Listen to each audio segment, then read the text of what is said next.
భారతదేశంలో జూన్ నెల ఆరంభంతో వర్షాకాలం మొదలవుతుంది. రైతులు తమ పొలాల్లో కొత్త పంటలు వేయడానికి ప్రణాళికలు రచించడం ప్రారంభిస్తారు.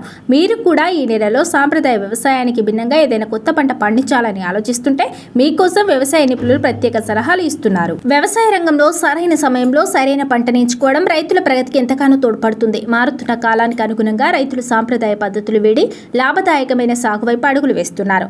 ప్రస్తుతం జూన్ నెల ప్రారంభం కావడంతో కొత్త పంటలు వేయాలని యోచిస్తున్న రైతులకు ఇది ఒక సువర్ణ అవకాశం.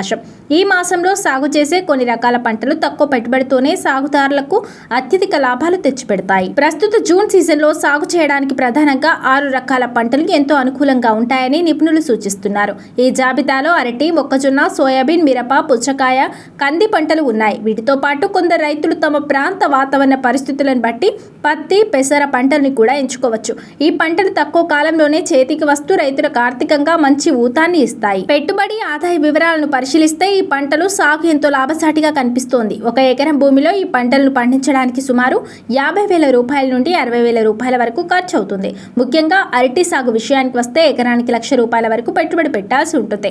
అయినప్పటికీ దీని ద్వారా వచ్చే ఆదాయం 3 నుండి 4 లక్షల రూపాయల వరకు లభిస్తుంది. జూన్ నెలలో పండే పంటలు అత్యంత లాభదాయకమైనవి అయినప్పటికీ వీటిని నీటి అవసరం చాలా ఎక్కువగా ఉంటుంది. ఉదాహరణకు అరటి పంట పూర్తి స్థాయిలో చేతికి రావడానికి సుమారు 14 నెలల సుదీర్ఘ సమయం పడుతుంది.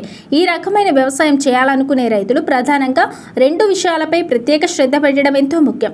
మార్కెట్లో మంచి గుర్తింపు ఉన్న నాణ్యమైన విత్తనాలను ఎంచుకోవడం, వాటికి సమయానికి తగినంత నీరు అందించడం మొదటి ప్రాధాన్యత కావాలి. విత్తన రకంతో పాటు సరైన సమయంలో తగిన మోతాదులో ఎరువులు వేయడం వల్ల పంట దిగుబడి అద్భుతంగా ఉంటుంది. పొలంలో దిగుబడి బాగున్నప్పుడే మార్కెట్లో కూడా పంటకు మంచి డిమాండ్, లాభదాయకమైన ధర లభిస్తాయి. ఈ విధమైన శాస్త్రీయ పద్ధతులు, జాగ్రత్తలు పాటిస్తే సామాన్య రైతులు సైతం లక్షల రూపాయలు సంపాదిస్తూ కోటీశ్వరులుగా మారే అవకాశం ఉంటుంది. సరైన ప్రణాళికతో ముందడుగు వేస్తే వ్యవసాయం నిరంతరం లాభాల బాట పడుతుంది.